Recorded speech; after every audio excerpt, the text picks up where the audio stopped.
Hola, ¿qué tal amigos? Bueno, pues el día de hoy tenemos la oportunidad de entrevistar a Carlos García, fundador del proyecto Silueta Pálida en los años de los 80, una agrupación de culto aquí en nuestro país. Y bueno, además ha participado en otros varios proyectos como lo fue Volti, Glissando, ha tenido mucha relación con Size, bueno, una infinidad de cosas en el mundo de la música independiente y vanguardista en México. Y bueno, Carlos, ¿cómo te presentarías tú mismo? Pues sí, hola, ¿cómo estás, Miguel? Pues más que nada me puedo presentar como un eterno buscador de la vanguardia, ¿no? Aquí en nuestro país, en México. Claro. Desde que tuve conciencia de que me gustaba la música y que quería hacer música, pues siempre traté de irme por los géneros más interesantes y underground de la música, ¿no? Tanto en el mundo como en México, ¿no? Y pues bueno, ¿qué te puedo decir? Desde que tenía yo 17 años, eso te estoy hablando de 1997, perdón, 1977, yo empecé a hacer mi primer grupo que era experimental, se llamaba Glissando. Mucho tuvo que ver haber conocido a Walter Schmidt de Sibel y de Sykes en esa época, ¿no? Porque para empezar con él conocimos todo este tipo de tendencias gracias a la revista Sonido y nos contactamos con él y él nos ayudó, nos apoyó mucho, inclusive nos presentó al que fue integrante de nuestro grupo Grisando, que es Víctor Robledo, hermano de Charlie Robledo de Saiz, ¿no? Entonces, gracias a esa amistad con Walter y con Charlie, pudimos tener acceso a todos estos movimientos de vanguardia y estar más o menos al día también con nuestros grupos, ¿no? No sé si quieras que empiece a hablar de cada grupo. Sí, bueno, antes de comenzar a tocar el tema de los grupos en los que has participado, precisamente, bueno, pues eh, pude encontrar tu contacto a través del blog que tienes en blogs en WordPress. La verdad ha sido un blog bastante interesante, lo he estado checando estos últimos días y dentro de Entonces, una de las cosas que mencionas, justamente de lo que acabas de decir, es que la música llegaba a ti a través de la revista Sonido. así es. Bueno, por ejemplo, en el blog llegas a mencionar otras revistas, pero principalmente fue esta. Y un poco antes de la entrevista comentábamos que pues sí es un poco, o bueno, en ese momento era complicado hacer música de estos géneros, no solo por la difusión, sino porque también el mundo no estaba tan conectado como el día de hoy, ¿no? No existía el internet, no existían tantas facilidades como ahora.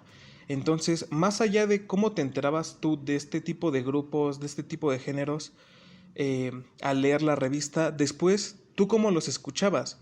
¿Cómo encontrabas esta música? Pues sí, mira, todo el grupo que éramos un grupo de amigos y de gente que nos estábamos interesados en estas tendencias, después de ver los reportajes de sonido de todos estos grupos, o sea, Sonido era la principal fuente. También había otras revistas como Conecte, que también hablaban de esto, y casi siempre eran los mismos escritores que estaban en Sonido y en Conecte, ¿no? Entonces era la misma información. Sí. Entonces lo que hacíamos era acudir a las principales tiendas de discos que traían ese tipo de cosas en ese momento. Te estoy hablando de Hip 70 principalmente. Hip 70 tenía varias sucursales, ¿no?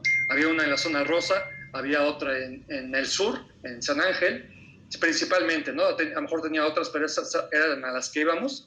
Y otras tiendas, por ejemplo, de esa época era Yoko Quadrasonic, estaba otra que se llamaba Flashman, en Extremadura, y ahí por el Liverpool de Insurgentes, y también el Ágora y Gandhi, ¿no? O sea, esas eran las únicas tiendas de discos donde podíamos adquirir todo esto.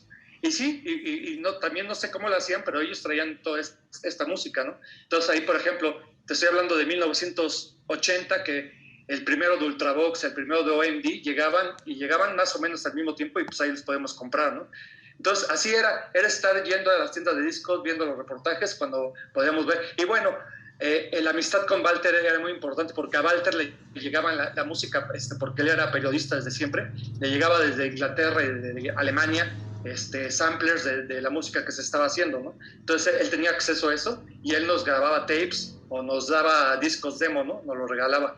Entonces, esa era nuestra principal fuente de información. Y ahora sí, ya tocando temas un poquito más particulares, no sé si me puedas hablar un poco de Old Fashioned. y cómo se integra este grupo, bajo qué ideas, porque pues precisamente estábamos hablando de este tipo de géneros que no eran muy sonados ni muy populares en México, pero precisamente tú fuiste uno de los que más estuvo eh, presente dentro de esa escena. Sí, mira, nada más me remonto rápidamente un poquito antes de Old Fashion, mi primer grupo que te decía que era experimental, se llamaba Glissando, ¿no? Ok. Entonces Glissando era música experimental, electrónica, porque ella tenía un sintetizador, y era muy lo que en esa época se llamaba rock en oposición. O sea, no era rock progresivo, era rock en oposición, que era un poquito más contestataria, digamos, la música. Había grupos en Inglaterra, en Italia, en Suecia inclusive, ¿no? Entonces, los representantes en esa época en México, los principales eran Decibel, ¿no? Entonces nosotros siempre nos apegamos mucho a lo que hacía Walter y sus grupos como de B. Charlie, como Decibel, y luego Size. Entonces, estuvimos haciendo un rato de experimentación, pero justamente cuando fuimos un día a casa de Charlie Robledo, nos puso el primer disco de Ultravox en Viena, bueno, de Ultravox con Meet You, y el primero de OMD, ¿no? El que se llama igual, Orchestral Maneuvers in the Dark. Entonces, cuando escuchamos estas tendencias electrónicas, pero rítmicas, nos llamó muchísimo la atención y fue cuando decidimos hacer Old Fashion, que Old Fashion ya era un grupo totalmente electrónico, ¿no? Eran cajas de ritmo y sintetizadores.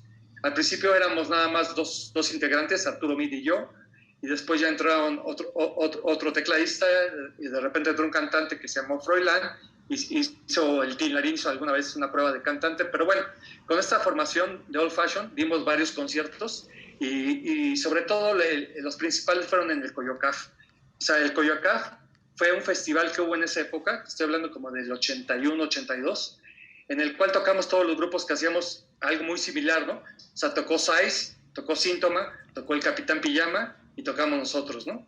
Entonces, era como un festivalito de varios días, ¿no? Fueron 2 días y ahí fue donde nos dimos a conocer ya para el público, que era un público chico, eran 40, 50 personas, pero creo que tuvimos mucha aceptación al grado de que Illy Bleeding, el cantante de Size, nos quería producir un disco, ¿no? Él quería ser nuestro productor, ya estaba más o menos avanzadas las pláticas y el diseño de la portada, pero por una cosa u otra ya no se hizo el disco. Pero bueno, con Old Fashion estuvimos como un año y medio tocando, y fue nuestro primer grupo realmente tecnopop o synth pop. Bueno, en esa época era tecnopop. Exactamente, es como lo que estaba viendo en el blog, de que es fue tu primer grupo, pero ya como más orientado a esta cuestión electrónica. Y bueno, hace un momento comentábamos como la dificultad de poder traer a México, sobre todo en esa época, géneros como de este tipo, o sea, que se salían de lo convencional, de lo popular en ese tiempo. Y no solamente en la cuestión del género musical, sino incluso dentro de los instrumentos, porque algo que llegas a mencionar dentro de el blog es que como que la gente, el público en ese entonces todavía no estaba como muy convencida de los sintetizadores. Incluso en una tocada, no recuerdo bien si era con Silueta Pálida, creo que sí era con Silueta Pálida, en la Facultad de Arquitectura, que les llegan a abuchear cuando ven que llevan sintetizadores. Sí, más bien, fue con el grupo Volti. Ah, O sea, ok, con Volti. Después de Old Fashion, mi segundo grupo de Tecnopop fue Volti, ¿no?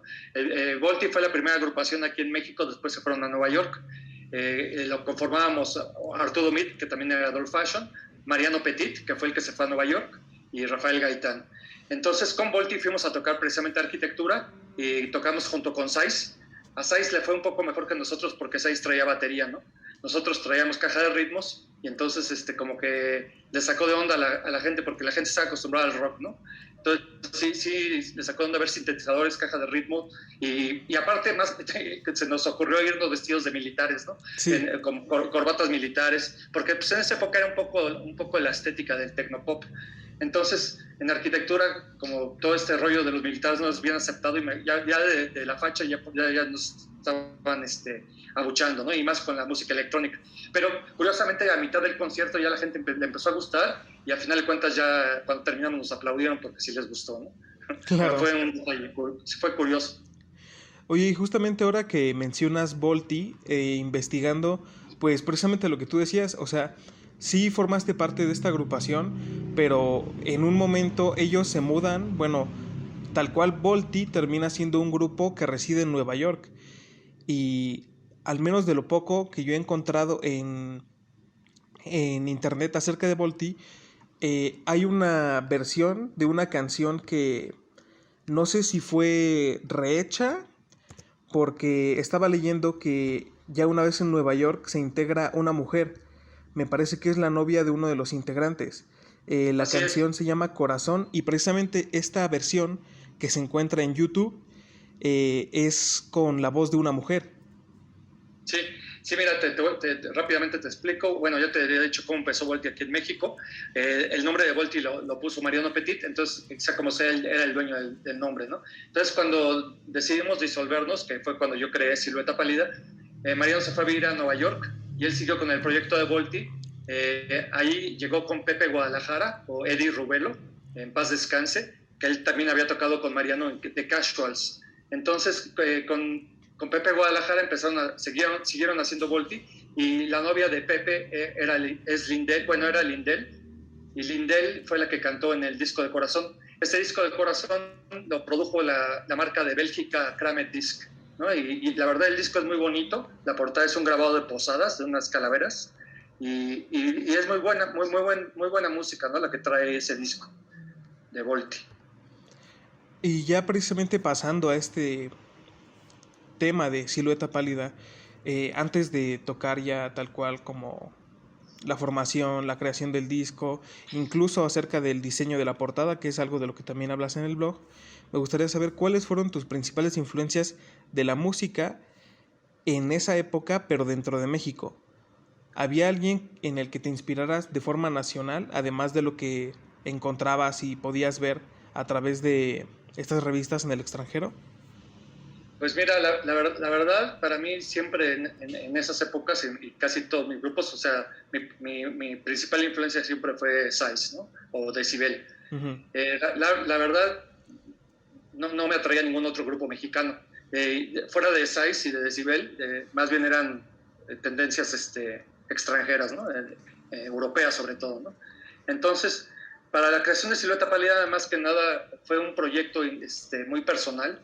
Yo decidí dejar a mis amigos de siempre, a Arturo Mit, que con el que había hecho todos mis grupos, y a Juan Carlos González, Mateo Lafontaine, que en paz descanse, que también había estado en una parte en Old Fashion, una parte en Volti.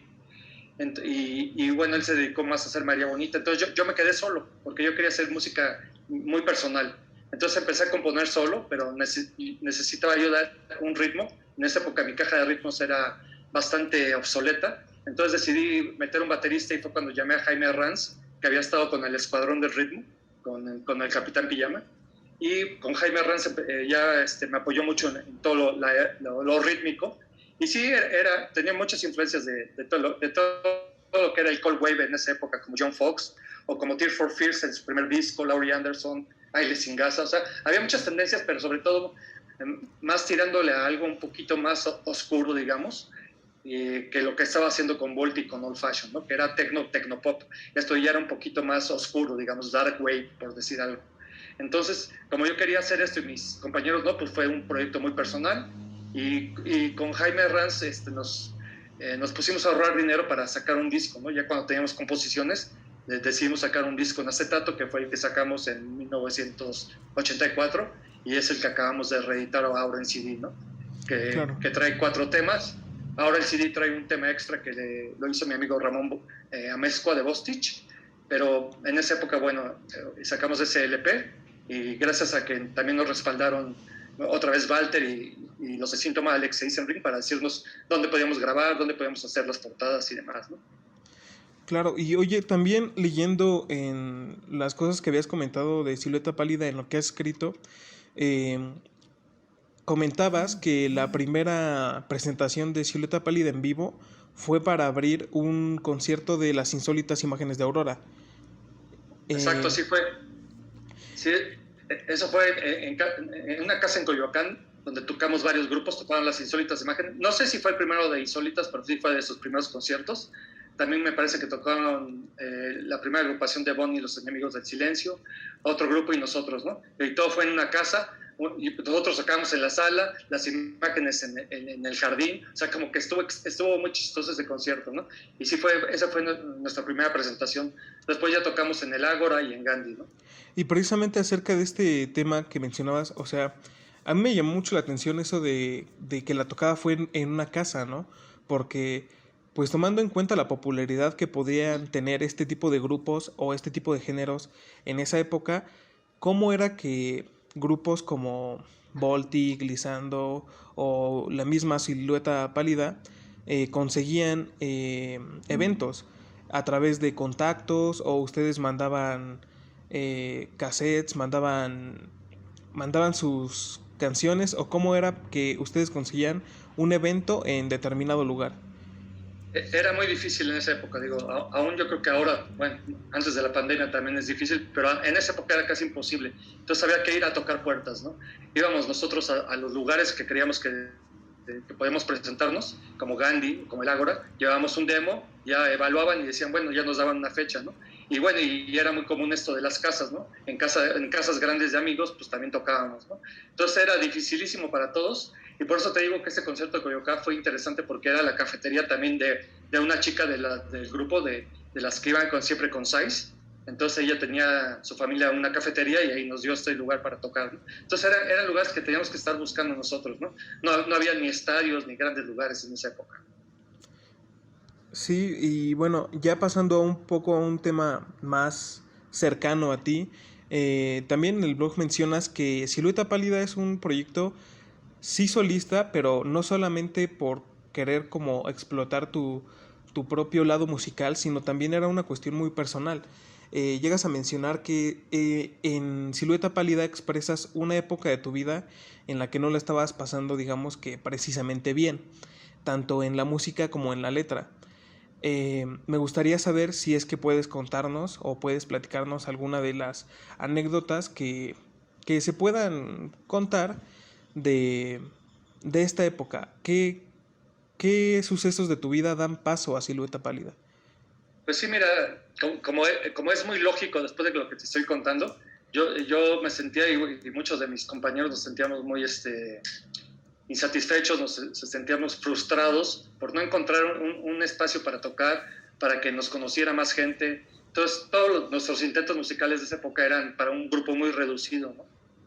Entonces, eso ya de por sí era frustrante. Otra, que no había apoyo de nadie, ¿no? Ni de disqueras, ni de radio, de ningún lugar, ¿no? Entonces, todo eso te frustraba, pero uno es necio, ¿no? Entonces, uno sigue en ese rollo. Y aparte de eso, pues sí, un poco también que siempre fui una persona muy solitaria, más en esa época, y pues también frustraciones de estar solo, de no tener a alguien en la vida, cosas familiares, frustraciones, te digo, tanto laborales como del trabajo. Entonces todo eso te llevan a hacer, y bueno, y leer, ¿no? A mí siempre me ha gustado leer mucho, y empecé a leer mucho lo que era existencialismo, poetas malditos, y todo esto te lleva a ser un personaje de cierta manera oscuro, ¿no? Claro. Oscuro en tu manera de ser, y pues eso es lo que traté de sacar en Silueta Pálida, ¿no? Sobre todo en las letras, y un lado que para mí, o sea, si es el vinil, tiene un lado que para mí es el lado blanco, que es donde viene el paso del tiempo, y del lado oscuro donde viene el la, y donde viene impensado, que es mucho más oscuro y más introspectivo, ¿no? Siempre traté de manejar esa dualidad del blanco y el negro, de ahí la portada, de ahí cuando tocábamos éramos siempre vestidos de blanco y negro, y siempre te digo esta dualidad, que cualquier ser humano lo tiene. Oye, y de lo que me mencionas acerca de que te querías despejar acerca de estas cuestiones dentro de las letras, pues también justamente con el capítulo con el que empiezas en tu blog es el de un robótico comienzo, me parece que se titula. ¿Ah? Y tú mencionas que precisamente te sentías un poco solo desde tu niñez y justamente en el paso del tiempo, el tema de Silueta Pálida, se llega a mencionar un poco acerca de la infancia. Entonces me gustaría saber cómo fue la infancia de Carlos García. Pues sí, justamente como dices, ahí lo comento un poquito a la ligera, digamos un poquito nada más un tinte de esto, pero sí, siempre desde niño fui muy solitario, no tenía amigos, a veces me juntaba con unos primos, pero era muy casual, siempre jugué solo. Tenía yo dos hermanas más grandes que yo, mucho más grandes, entonces pues siempre fui solo, ¿no? Entonces mis primeros juguetes eran unos robots con los que yo jugaba, con los que me divertía, inventaba historias, ¿sabes? Pero sí, siempre fui muy solo desde niño, inclusive en la escuela, a veces me decían el silencioso, ¿sabes? Porque no hablaba, no tenía muchos amigos, ¿no? Entonces, fue en un principio, en la niñez se sufre esa soledad y se sufre esa parte, pero llega un momento, bueno, al menos en mi persona, que esa soledad y ese ser diferente me hizo sentirme mejor, ¿sabes? Me hizo sentirme mejor que los que yo veía que eran con muchos amigos, muy populares. Para mí, yo me sentía mejor siendo impopular. Y esto ya tuvo mucho que ver ya cuando ya empecé a hacer música también. Claro. Justamente ahora que me mencionaba acerca de la dualidad en Silueta Pálida, el manejo del blanco y negro, por ejemplo, la portada, leí que te habías basado para diseñar la portada en la escuela alemana de arquitectura de Bauhaus, me parece que se pronuncia así. Sí, sí. Entonces, me gustaría, más allá del diseño que, bueno, el estilo para diseñar que tomaste para la portada, ¿qué es lo que transmite? ¿Qué es lo que buscaste plasmar en la portada de Silueta Pálida? Pues sí, mira, justamente un poco lo que dices sí tiene mucho que ver. Yo siempre he sido muy admirador desde esa época de todo lo artístico, ¿no? Llámese música, llámese pintura, llámese arquitectura, escultura, cine.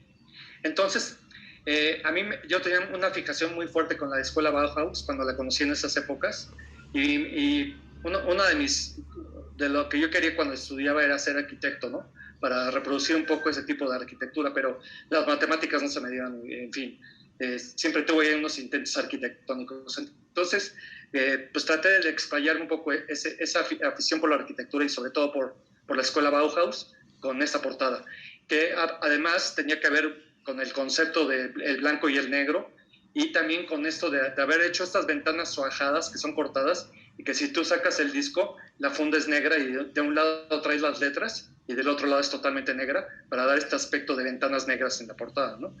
Entonces, más que nada fue un concepto muy de diseño, muy de arquitectura y tenía mucho que ver con el blanco y el negro, ¿no? Entonces, como que amalgamé todo este tipo de cosas para hacer esta portada. Y no sé si la has visto, tanto la del vinil como la del CD que acaba de salir, son exactamente iguales, ¿no? Están Sí. cortadas y tiene la fundita de papel negra con las letras. Y bueno, siguiendo con el tema de Silueta Pálida, a pesar de que era un proyecto solista, por lo que estuve leyendo, contaste con la ayuda de muchos músicos, productores, incluso llegabas a mencionar que cuando se te había acabado como el tiempo que habías pagado para la producción del disco, otras personas también te ayudaron a continuarlo haciendo. Pero a pesar de todo este esfuerzo, cuando lo llevan a vender, por ejemplo, al Tianguis del Chopo o a estos otros lugares donde me habías comentado que era donde se buscaba este tipo de música, pues no se llegó a vender del todo bien. Sin embargo, se empezó a vender mejor, digámoslo así, ya en el siglo XXI, como por eso del 2015 me parece. ¿Por qué habrá sucedido este tipo de fenómenos? De que en su momento no se llegó a vender del todo, pero de pronto en la segunda década del 2000, de los años 2000 se comenzó a vender más. Sí, mira, un poquito también ahondando más en esto que decías de cuando nos ayudaron uno de los ingenieros que nos grabó Silueta Pálida es Juan Manuel Aceves, ¿no? Juan Manuel Aceves es hijo de Gilberto Aceves Navarro, un pintor bastante famoso en México que ya murió. Y bueno, su hijo Juan Manuel Aceves había también producido, bueno, había sido el ingeniero del primer disco de Caifanes. Entonces, a él le gustó mucho lo que fuimos porque él estaba en ese estudio 59, y él puso mucho de sus horas extras, o sea, que ya no las tenemos que pagar para que saliera mejor el disco, ¿no? Mejor producido. Entonces, por eso él es como coproductor del disco. Y bueno, como dices, o sea, nos gustó mucho cómo quedó, para esa época, imagínate, en el 84, cómo quedó toda esta música, cómo quedó la portada, todos estábamos muy contentos, pero como no había promoción ni de radio, ni de conciertos, más que de estos lugares pequeñitos, pues llevábamos a vender los discos, que fue una producción de 1000 discos, y no se vendían, se vendían uno, se vendían dos. En Super Sound llevábamos y se vendía uno a cada 3 meses, o sea, se vendía muy poco. Pero yo creo que tuvo que ver mucho con toda esta nueva tendencia de que la gente siempre mosaics y bueno, a grupos internacionales como Joy Division, como todo el grupo, como toda la tendencia post-punk, toda la tendencia dark.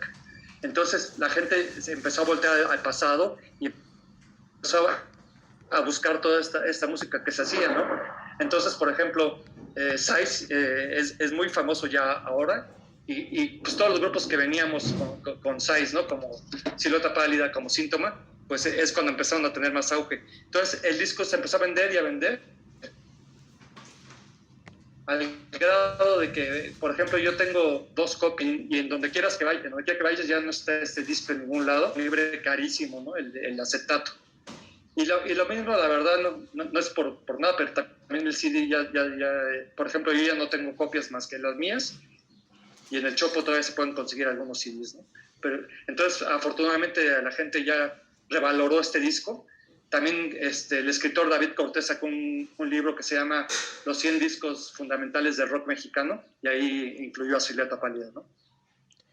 Y bueno, de hecho, investigando acerca de todo lo que pude encontrar antes de esta entrevista acerca de Silueta Pálida, pues la verdad es que más allá del blog que escribiste en WordPress, yo te he visto también activo en otras plataformas, en foros, en páginas, te he visto comentando. Entonces siento que sí, no has perdido esa conexión con Silueta Pálida. Sí he estado como muy al pendiente de todo lo que ha ido sucediendo. Y justamente como me comentas, o sea, tal vez como con este nuevo renacimiento de estos géneros, se ha ido como popularizando y se ha revalorizado lo que hiciste en ese tiempo. Con todo lo que tú has visto ya en internet, en este tipo de foros, ¿cómo has visto tú la acogida del público a Silueta Pálida?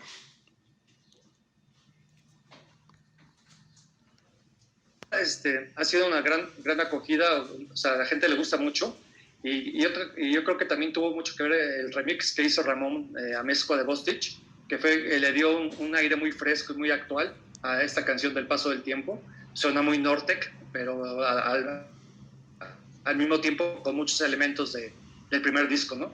Entonces creo que esto ha funcionado para que la gente ahora le esté gustando mucho este disco otra vez. A los que lo conocían, pues lo volvieron a escuchar, y a los que no lo conocían, pues como que todo esto les ha servido para conocerlo, y sí ha gustado, afortunadamente ha gustado mucho. Oye, Carlos, y precisamente hablando ya como de temas un poquito más de actualidad, ya con todo este cambio que ha vivido la música en todo este tiempo, bueno, no solo la música, el mundo entero, eh, tú que, bueno, me mencionabas hace unos momentos que tus influencias en esa época eran, por ejemplo, Size, pero actualmente, ¿qué grupos musicales escuchas contemporáneos que te gusten o que digas, ah, pues eso es algo que yo habría escuchado en mi época? Pues mira, te soy sincero, hay pocas cosas actuales que realmente me llamen la atención. Digo, sí, y hay grupos mexicanos muy interesantes, por ejemplo, ¿qué te puedo decir? Equinoxius, o Werner Karloff, o Prismatic Shapes, que son grupos que tocan muy al estilo de la vieja vanguardia, ¿no? O sea, post-punk, dark wave, techno, ¿no? Entonces, estos grupos, la verdad, sí me llaman la atención, pero inclusive internacionalmente no hay mucho que me guste de lo que se hace actualmente, ¿no? Siempre me voy más por pues para seguir escuchando lo que me gustaba en esa época, ¿no? Claro. Y bueno, Y, ya para ir terminando un poco la entrevista, me gustaría saber qué ha sido hasta ahora de Carlos García, porque bueno, a través de tu blog y a través de todo eso que podemos encontrar en internet sobre Silueta Pálida, Glissando, Volti, pues podemos darnos una idea de lo que ha sido como tu trayectoria musical durante los 80s, incluso un poquito después de eso, pero ¿qué ha sido de Carlos García en estos años? bueno, creo que algo importante que mencionar, y que creo que inclusive sería para hacer un programa entero, es otro grupo que hice con Mateo Lafontaine, que es Década 2, ¿no? Década 2 tuvo también mucha importancia, sobre todo porque me imagino que sí fuimos el primer grupo EBM en México, ¿no? De Electronic Body Music. Entonces, después de Silueta Pálida, antes de Década 2, hice otro grupo que se llamó Década Hoy. Década Hoy fue el antecesor de Década 2, y con Década 2 toqué más de, yo creo que cerca de 30 años, ¿no? O sea, con Mateo Lafontaine tuve una relación de tocar mucho tiempo con Década 2, y hice intervalos ahí. También hice un grupo que se llamaba Off, que saqué una música en Noise Lab. También como solista estuve con el Discos Comfort, sacando música más minimal click, más experimental, digamos. Uh-huh. Y he seguido haciendo cosas así, más que nada solistas, ¿no? O sea, sí tengo ahorita, por ejemplo, la intención de volver a rehacer Silueta Pálida, pero todavía estoy en proceso de eso, ¿no?